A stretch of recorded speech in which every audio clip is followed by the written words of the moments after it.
Good evening and welcome to the 10th experiment, which is the deployment diagram. Okay, so the deployment diagram is a form of, or the model of implementation diagram. Okay, is under the implementation diagram category, and so what it does is that it models the hardware used in implementing a system and the association between these hardware components. Okay, now you can remember that component diagram models software entities, okay, or components, okay, in the system, okay, while deployment diagram they model the hardware, okay, and the hardware components. So components can also be shown in the deployment diagram to show location of their deployment. So those software entities that are modeled in the component diagram can be shown on the hardware that is modeled by the deployment diagram to show their location, to show which location is this software entity, where is this software located on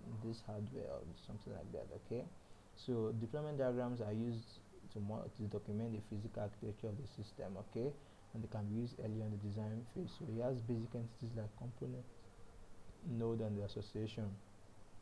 So component, as we have presented before, represents software entities in a system, okay. And the deployment diagram, components are placed within nodes to identify the deployed location, and they're represented by this, okay. And then a node is a piece of hardware in the system and is represented by a three-dimensional cube, and association is a relationship between two nodes represented by a solid line, okay. So let's look at the deployment diagram for our employee management system, okay. So this is the component diagram, while the deployment diagram is this. So you can see that in our employee management system there are three basic nodes. You have the admin node, okay, and you have the database nodes and the employee node. This admin node contains all the admin software entities and admin components, okay. Database basically is a node in our system.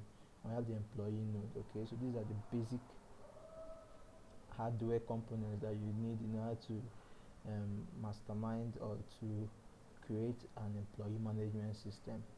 Thank you for joining me in Case 2's lab for this semester.